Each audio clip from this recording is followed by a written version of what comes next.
오늘은 누가복음을 살펴보는데요. 마태, 마가, 누가, 요한 네 복음서 가운데 누가복음 사람이 기억해야 될 게 뭐냐, 우리가 좀 발견할 수 있으면 좋겠습니다. 비록 목적에 보면 누가복음서는 예수님의 삶, 죽음 그리고 부활에 관하여 연대적인 순서에 따라 기록함으로써 그 부분이 가장 특징인 것 같아요.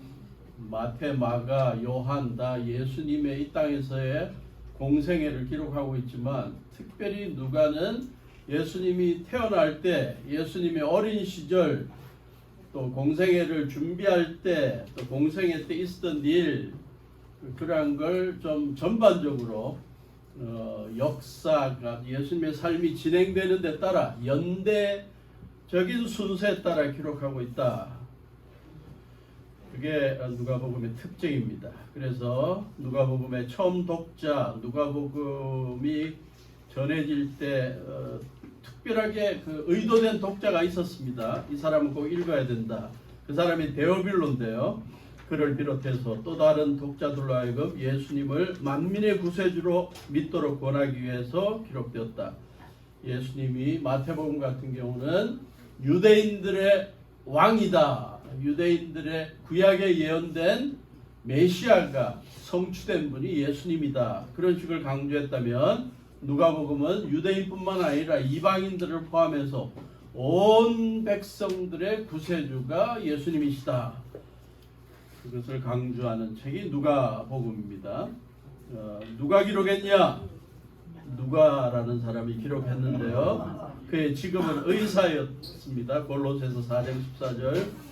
또 중요한 것은 이 의사였던 누가가 사도 바울의 3번에 걸친 선교여행 때 시시때때로 동반해서 같이 동역했던 그러한 사도 바울의 동역자였습니다. 그는 누가복음 기록한 것뿐만 아니라 이어서 예수님이 승천하신 이후에 있었던 사도들의 여러 가지 활동들에 대해서 기록하고 있는 사도행전까지도 기록했습니다. 그래서 누가복음과 사도행전의 두 권의 저자가 누가다. 사도행전도 누가가 기록했는데 여기서 굉장히 강조하는 바는 사실은 사도들의 역할보다는 성령이 사도들을 사용해서 역사가 일어나게 하셨다. 그래서 성령행전이라고 부르기도 하죠. 누가복음은 사복음서 중에서 가장 긴 복음서다. 예수님의 어린 시절에 관해서도 아주 자세하게 소개하고 있다. 예수님의 탄생, 어린 시절, 공생의 사역, 체포, 신문, 죽으심, 부활, 승천까지도 기록하고 있죠. 그래서 연대적인 순서에 따라 잘 기술하고 있는 것이 누가복음의 특징이다. 누가복음의 또 하나의 기억할 수 있는 특징이 있다면 굉장히 인상 깊은 오래 기억에 남는 비유들이 많죠. 정말 감동적인 이야기가 이 누가복음에 많이 나옵니다. 선한 사마리아인의 비유, 어리석은 부자의 비유, 탕자 돌아온 아들의 비유, 부자와 나사로 비유, 기도에 대해서 가르치는, 끈질기게 간청하는 홀로 된 여인의 비유, 바리새인과 세리의 구별되는 기도의 비유, 이런 것들을 이 누가복음에서 다 소개하고 있어서 독자들로 하여금 여러 가지 인상 깊은 교훈을 제공하고 있다. 누가복음을 몇 가지 큰 구조로 나누면 1장 1절부터 2장 52절까지 예수님의 탄생과 어린 시절, 예수님의 탄생과 어린 시절, 어린 시절에 대해서 소개하는 건 사실 누가복음뿐이죠. 특히 예수님의 어린 시절을 한 구절로 요약하고 있는 게 있죠. 2장인가요? 2장 42절인가요?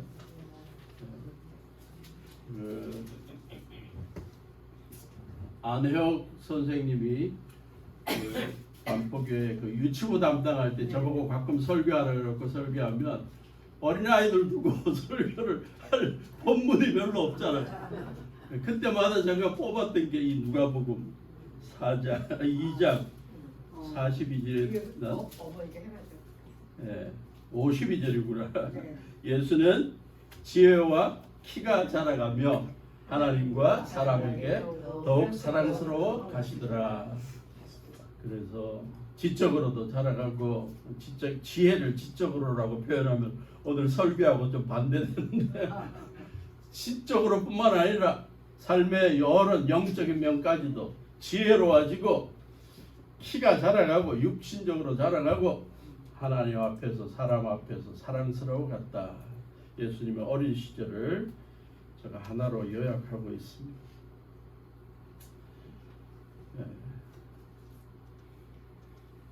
그 다음에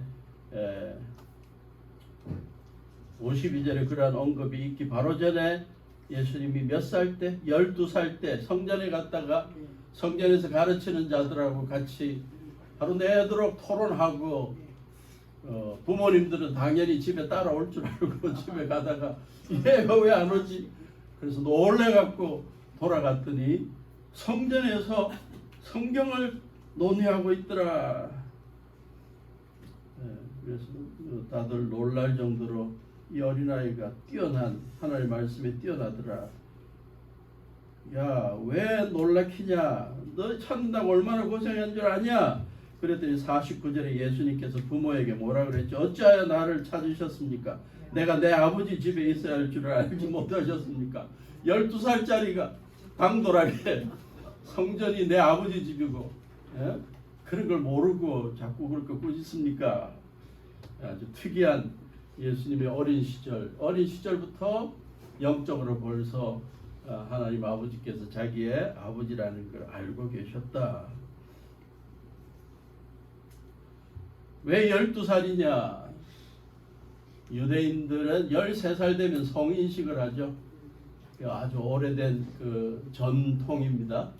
그래서 성인식을 해서 그때부터 어른으로 인정받기 전에 아마 1년 전에 성전에 가서 좀 영적으로도 배우게 한 거 아닌가 그렇게 이해를 합니다.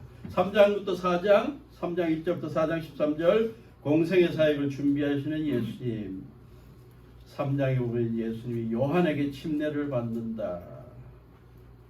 그리고 바로 이어서 예수님의 족보가 나오죠. 3장 21절부터 3장 23절부터 예수께서 활동을 시작하실 때 그는 30살쯤이었다.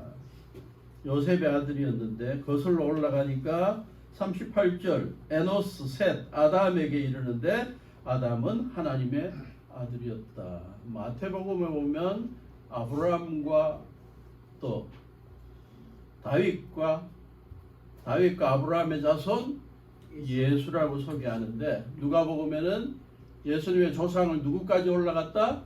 아담까지 올라갔다. 그래서 모든 인류의 조상인 아담의 후손으로 예수님을 소개하고 있습니다. 그래서 모든 인류를 다 이렇게 같은 인류의 인간으로서의 예수님, 그래서 뭐 유대인들로 국한하지 않는 이방인들까지도 한 가족으로 묘사하는 그러한 족보를 소개하고 있는 게 특징이죠. 4장 14절부터 9장 50절 예수님이 갈릴리에서의 활동을 소개하는데요. 회당에서 가르치시고 사역의 좌우명을 소개하죠. 이건 딴 복음서에는 없습니다. 누가복음에만 있는데 4장 18절 이 구약의 이사야서 61장 1절부터 3절을 예수님께서 회당에서 성경을 읽으실 때 그걸 펴서 읽으셨죠? 주님의 영이 내게 내리셨다. 성령이 내리셨다. 주님께서 내게 기름을 부으셔서 가난한 사람에게 기쁜 소식을 전하게 하셨다. 주님께서 나를 보내셔서 포로된 사람들에게 해방을 선포하고 눈먼 사람들에게 눈뜸을 선포하고 억눌린 사람들을 풀어주고 주님의 은혜의 해를 선포하게 하셨다. 예수께서 두루마리를 말아서 시중 들은 사람들에게 되돌려 주시고 앉으셨다. 모든 사람의 눈이 예수께 쏠렸다. 예수님께서 말씀하십니다. 이 말씀이, 이 성경 말씀이 너희가 듣는 가운데 오늘 이루어졌다. 무슨 말씀입니까?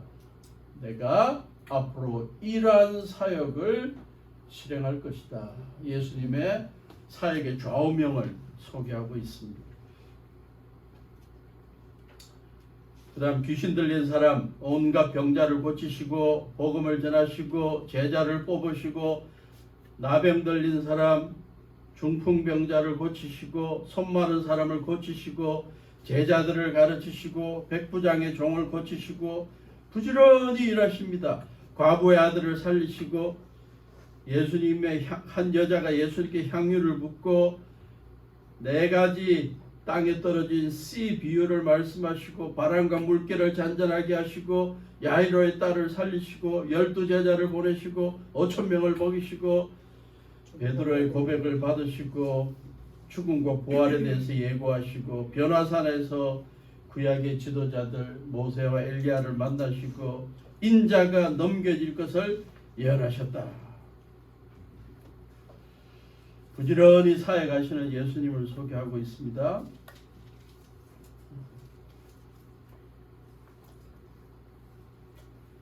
(9장 51절부터 19장 44절) 드디어 예루살렘으로 입성하십니다. 목적은 분명하죠. 이 땅에 오신 목적, 잃어버린 자를 찾아 구원하기 위해서 이제 예루살렘에 고난받기 위해 들어가십니다. 그 과정 속에 70일을 전도하러 보내시고 선한 사마리아인의 비유를 말씀하시고 마르다와 마리아를 만나시고 기도에 대해서 교훈을 주시고 참 표적이 무엇인지 요나의 표적밖에 없다.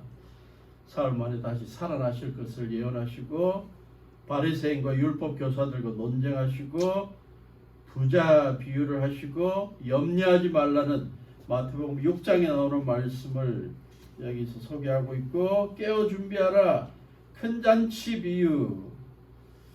큰 잔치 비유는 예수님의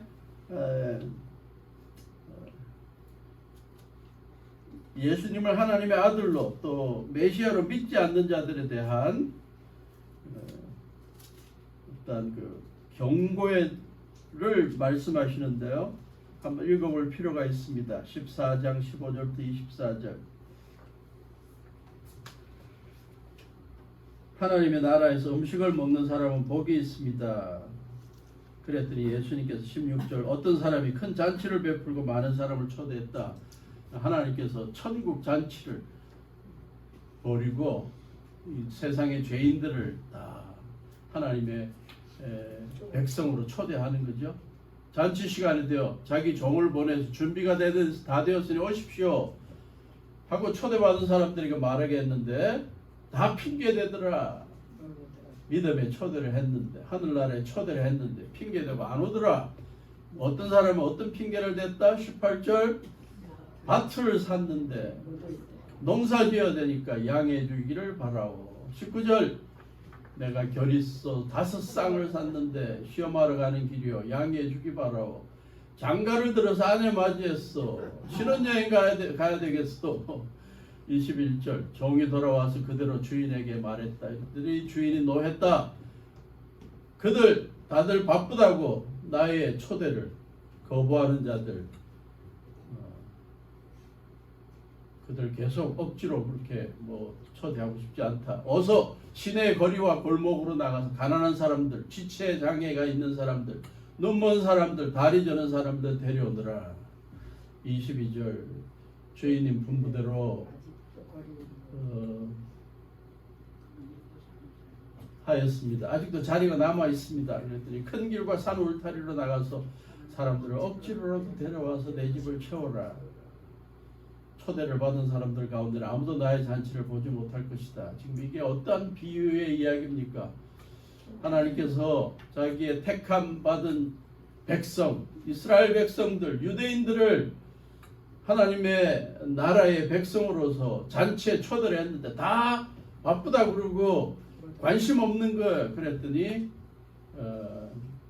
선민이라고 자부하는 사람들이 다 거절하니까 선민에 들지 못했던 사람들, 주변인들, 변두리 사람들, 약자들 다 데려와서 채워서 나의 잔치에 참여하게 만들어라. 예수님께서 이러한 이야기를 하신 이유는 유대인들이 자기를 배척하고 하나님의 나라의 복음으로 그들을 초대하는데 다 거부를 하고 반발하고 논쟁이나 하고 그러고 있으니까 결국 복음이 누구에게 가게 된다? 영적으로 교만하지 않은 순수한 믿음의 사람, 이방인들, 약자들, 주변인들. 그래서 이건 예수님의 복음의 핵심을 소개하고 있는 이야기 가운데 하나입니다. 14장 25절부터 35절 제자도에 대해서 마가복음에서 나왔죠. 제자도에 대해서 소개합니다. 제자들은 이걸 기억해라. 26절 누구든지 내게로 오는 사람 자기 아버지나 어머니 아내나 자식이나 형제나 자매뿐만 아니라 자기 목숨까지도 미워하지 않으면 내 제자가 될 수 없다. 누구든지 자기 십자가를 지고 나를 따라오지 않으면 내 제자가 될 수 없다. 십자가 질 각오로 나를 따라라. 이런 양, 이런 드라크마, 이런 아들, 탕자의 비유가 15장이죠. 세 가지 이런 것들을 찾았을 때에 기뻐하는 그 기쁨처럼 죄로 하나님의 사랑을 잃어버리고 살아가는 죄인들이 주님 앞에 돌아오면 하늘나라의 기쁨이 이만큼 크다. 지혜로운 청지기 비유, 율법과 복음의 비교, 부자와 나사로의 비유, 용서의 교훈, 나병 환자 10명을 고쳤는데 한 명밖에 안 오더라. 그것도 사마리아 사람이더라. 감사할 줄 아는 것을 가르치는 것, 과부와 재판장의 비유를 통해서 재판장이 굉장히 자기만 알고 깐깐한 사람인데 남을 생각할지도 모르는데 억울함을 갖고 있는 홀로 된 여인이 이 억울함에 대해서 좀 어떻게 다루어 주시오. 관심이 없었는데 밤낮으로 간청하니 지겨워서라도 들어주는 것처럼 끈질긴 기도 하나님께서 응답하신다. 바리새인과 세리의 기도 교만하지 마라. 겸손하고 자기 자신의 죄인됨과 연약함을 철저하게 낮추는 자들을 그러한 기도를 하나님께서 들으신다.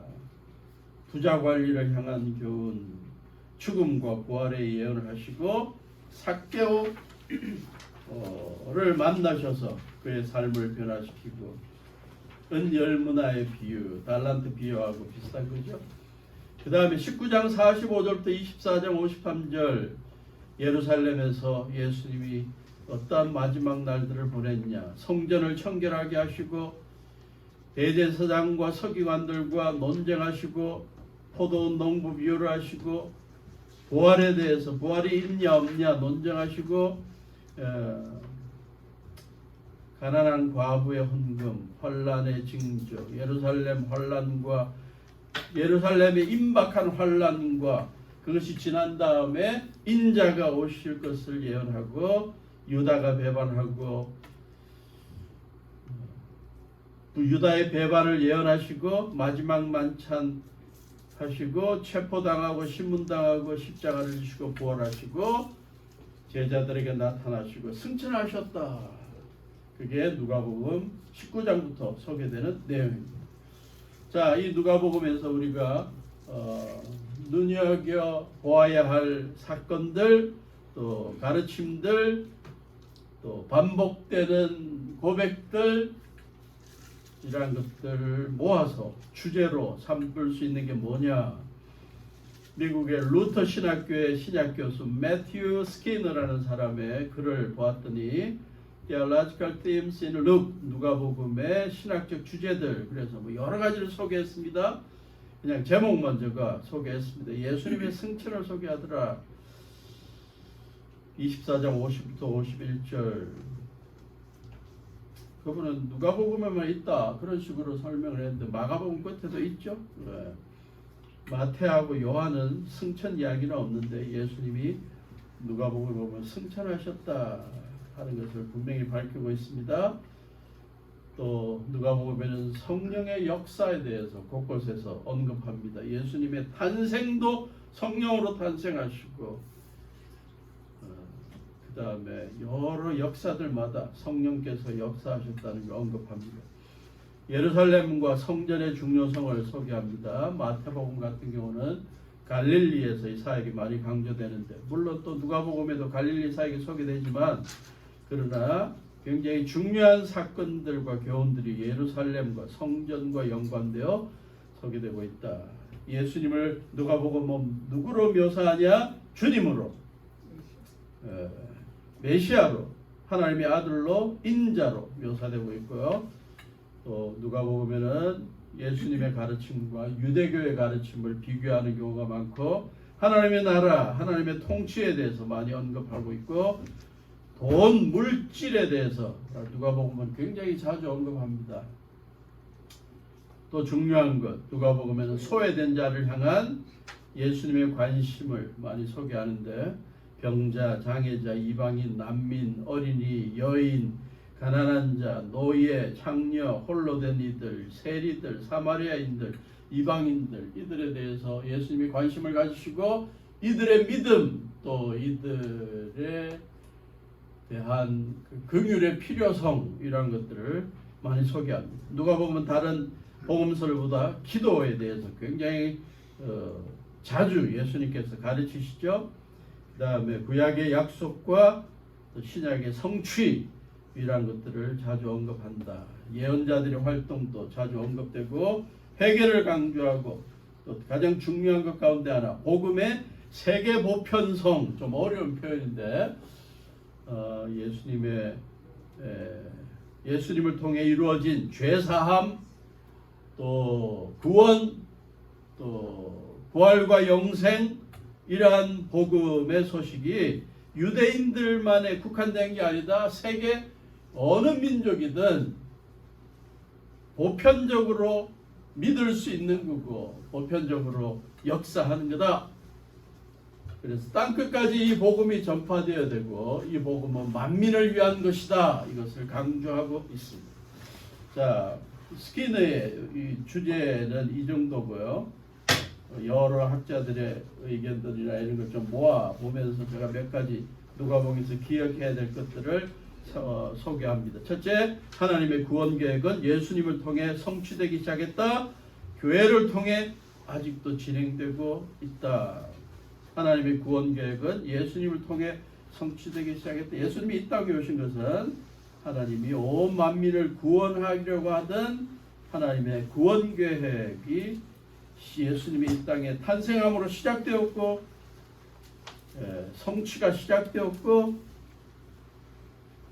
누가복음에 끝나는 게 아니라 사도행전까지 이어져서 교회를 통해서, 믿는 자들을 통해서 계속 아직도 진행되고 있다. 2장 49절, 아까 우리가 읽었던 구절인가요? 어찌하여 나를 찾으셨습니까? 12살짜리가 내가 내 아버지의 집에 있어야 할 줄 알지 못하셨습니까? 나는 이 땅에 온 게 분명히 하나님 아버지의 뜻을 이루러 왔습니다. 그랬던 분이 24장 46절에 보면 분명히 자기의 이 땅에 오신 목적을 밝히고 있죠. 그들에게 말씀하셨다. 이렇게 기록되어 있다. 곧 그리스도는 고난을 겪으시고 사흘째 되는 날에 죽은 사람들 가운데서 살아나실 것이며, 그의 이름으로 죄사함을 받게 하는 회개가 모든 민족에게 전파될 것이다 하였다. 예루살렘에서부터 시작하여 너희는 이 일의 증인이다. 예수님을 통해 만민을 향한, 모든 민족을 향한 죄사함, 회개의 복음이 전파되었고, 이것은 예수님의 죽으심과 부활, 승천 다음에 이제 그를 믿는 교회를 통해서 지금도 진행되고 있다. 두 번째, 하나님은 가난한 자, 억압받는 자, 소외된 자들에게 관심을 기울이시고 돌보신다. 여인들의 믿음에 대해서 칭찬하는 사건들이 많이 있고요. 어린아이들 멀리하지 마라, 쫓아내지 마라, 죄인들 만나시고 식사하시고, 세리장, 삭교 다 싫어하는 사람도 만나시면서 소외된 자, 주변인, 죄인들이란 사람들 만나서 그들의 영혼을 구원하시는 주님, 그들을 향한 긍휼의 모습을 보이신 예수님, 우리가 배워야 하고 우리가 실천해야 될 거죠. 교회 성도들이 다 의인들끼리 모여갖고 죄사함 받은, 의인으로 칭함받은 자들끼리 감사하는 모임으로만 그치면 안 된다. 예배가 끝나면 나가서 죄인들을 찾아다녀야 된다. 소외된 자들 찾아다녀야 된다. 만나고 이야기 나누고,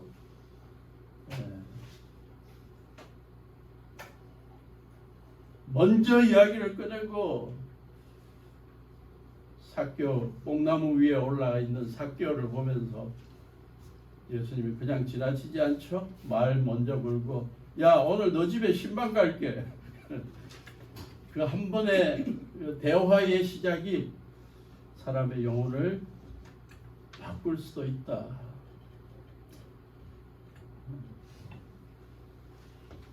한 13일간의 딸네 집에서 손녀 보고 하루에 한 몇 번도 안 보여주더라고요. 패턴을 딱 만들어갖고 뭐 한 1시간 먹이고 한 2시간 재우고 또 1시간 먹이고, 그래서 그 깨어있는 잠깐 보여주는 거. 그때 뛰어가고 보고 조금 안고 돌아오는 날 아침에 공항까지 한 2시간을, 한 100마일이니까 160km를 가야 되는데, 아침 일찍 6시에 출발해서 택시를 잡아서 가게 됐는데, 택시 운전수, 제가 보통 말을 잘 안 걸어요. 제가 굉장히 내성적입니다. 설교할 때 빼고는 제가 전혀 말을 안 합니다. 내성적이라서 말을 안 하는데 말을 걸기 시작하게 됐습니다. 그래도 보니까 그 한 2시간 가면서 제가 모처럼 말을 많이 한 것 같아요. 한 사람에서 그렇게 깊이 알 수 있었던 기회가 없었던 것 같아요. 알아보니까 그 사람은 아프리카의 시에라리온이라는 나라에서 미국 사람 간호사하고 만나서 결혼을 해서 7년 전에 와서 그 택시 운전을 하더라고. 우버 운전을 하더라고. 내가 목사라고 밝히고 시에라리온에는 종교가 어떻게 되냐 물었더니 한 70%가 캐톨릭이고 무슬림이고, 그 다음에 뭐 한 10몇 프로가 캐톨릭이고, 뭐 이런 식으로 이야기를 하더라. 너는 종교가 뭐냐 그랬더니 무슬림이래요. 그러면서 그 자랑을 하는 게, 시에라리온은 종교적으로 철저하게 관용 정책을 펴서 종교 때문에 핍박받는 일이 없다. 뭐 그런 이야기를 하고, 자기 아내도 무슬림이고, 종교가 없다 그러면 제가 좀 전도를 하려고 했더니 딱 그렇게 못을 박아버리더라고요. 제가 뭐 전도하기는 그렇고, 이제 제가 자꾸 제 경험을 이야기했죠. 나는 침례교 목사고, 뭐 그렇게 해서 이야기해서 한 1시간 반 이야기를 하고 하다 보니까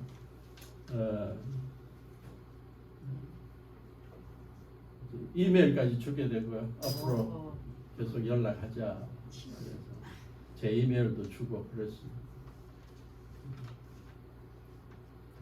제가 생각해도 제가 많이 변한 경험 같아요.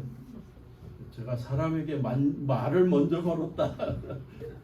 근데 사실 이게 안 좋은 거죠. 목사가 돼서 먼저 말을 걸고 막 이렇게 해야 되는데, 늘 말 걸어오면 뭐 대답하고 그런 식이 돼갖고, 우리는 먼저 주위 있는 사람에게, 특히 가난한 자에게, 억압받고 있는 자에게, 도움이 필요한 자에게 관심을 베풀고, 뭔가 베풀고 말을 걸고 격려해주고 뭐 이러한 것, 사람들이 다 왕따시키는 사람에게 먼저 찾아가서 괜찮다고 이야기해주고, 이게 복음의 전도의 시작이 아닌가 그렇게 생각합니다.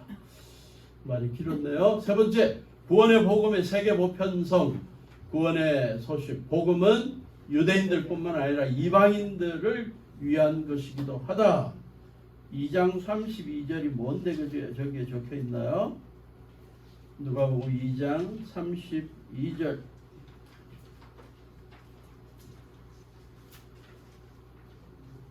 이는 이방 사람들에게 계시하시는 빛이요 주님의 백성 이스라엘에게는 영광입니다. 예수님의 탄생이 이방 사람들에게 계시를 주시는 빛이 된다. 3장 6절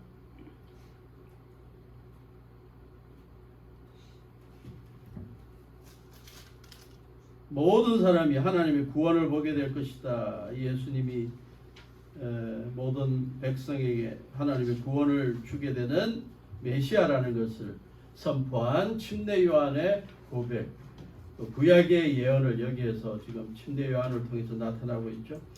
복음은 만민에게 전해져야 되는 것이다. 그래서 우리로 하여금 복음을 전하는 데 있어서 민족적으로 어떤 제한을 하지 않게 만들고 있습니다. 3장 23절부터 38절 예수님의 족보를 아담까지 거슬러 올라가게 만든 것도 누가복음을 읽는 사람들로 하여금 예수님이 뭐 아브라함의 후손이고 다윗의 후손이고 뭐 유대 사람들에게만 관심이 있는구나 라고 생각하지 않고 아담의 후손, 우리도 아담의 후손인데 우리를 위해서 이 땅에 오셨구나 라고 생각하게 만들고 있다. 7장 1절부터 10절 로마인 백부장의 믿음을 예수님께서 칭찬하시고 기적을 베풀어 주신 걸 통해 이방인도 믿음을 가지면 구원받을 수 있고 기적을 경험할 수 있다. 그걸 대표적으로 보여주죠. 10장 25절부터 37절 선한 사마리아인의 비유 가운데 제사장이라는 사람이 예배 인도한다고 제사 인도한다고 바쁘다고 가버리고 레위인도 가버리고 그런데 사마리아의 사람 다들 싫어하고 민족적으로 저급하다고 생각하고 개취급하던 사람이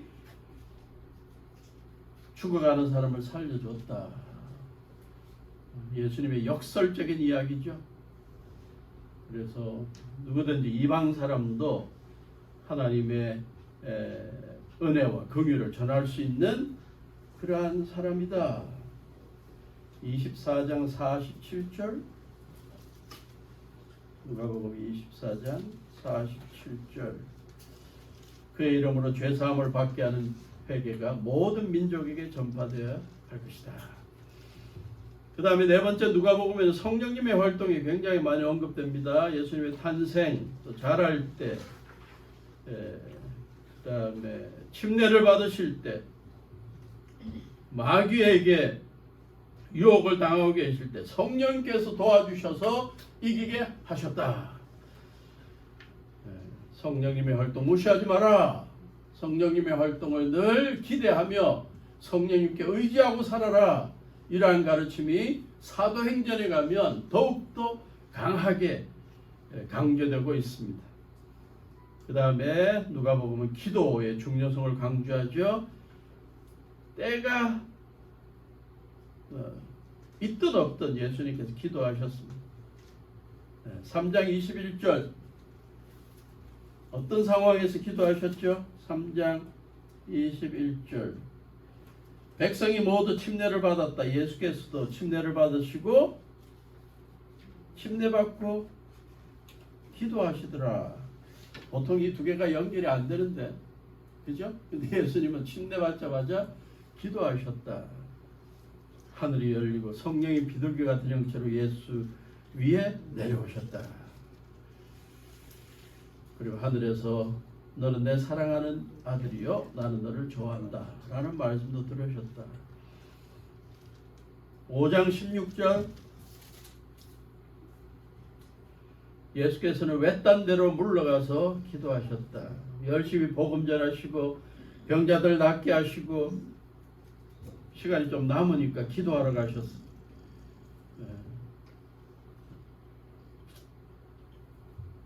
6장 12절 그 무렵에 예수께서 기도하려고 산으로 떠나가서 밤을 새우면서 하나님께 기도하셨다. 부흥 강사들 많이 좋아하는 구절이 되어서는 안 되죠. 부흥 강사님들 늘 간증하라 그러면 어느 시점에 힘든 시점에 산에 올라가서 나무 뿌리까지 붙잡고 막 나무 둥추를 붙잡고 흔들면서 기도하고 그래서 환상을 보고 뭐 그런 이야기를 하는데 그들만으로 국한되면 안 되고요. 우리들도 늘 예수님처럼 기도하는 모습, 또 기도를 통해 영적인 능력을 얻는 모습을 유지해야 한다. 9장 18절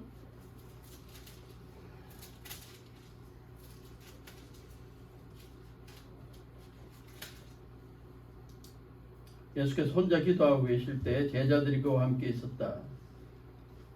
사람들이 나를 누구라 하느냐라고 물으셨다. 그래서 우리는 예수님께서 기도하셨던 모습에 대해 그러셨구나 라고 끝나지 말고 우리도 주님도 기도하셨는데 하나님의 아들도 기도하셨는데 우리는 더 기도해야 되지 않냐. 그래서 시시때때로 기도하는 습관, 체질을 가져야 한다. 예수님이 기도에 대해서 비유도 많이 말씀하셨죠. 11장 5절부터 13절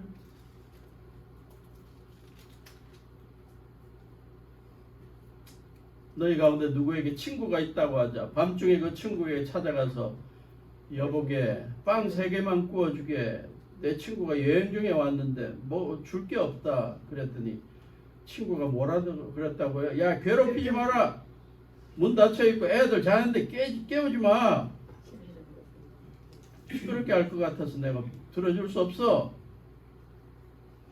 그 사람이 친구라는 이유로 그가 일어나서 청을 들어주지 않을지라도 그가 졸라대는 것 때문에는 일어나서 필요한 만큼 줄 것이다. 처음에 안 주니까 뭐 더 문을 크게 두드리고 그러면서 달라 그러니까 아이 귀찮아서라도 줘야 되겠다. 기도의 끈질김, 간절함을 가르치는 거죠. 18장 1절부터 8절도 마찬가지. 18장 1절부터 8절 아까 언급했었죠. 한 어려움에 처한 여인이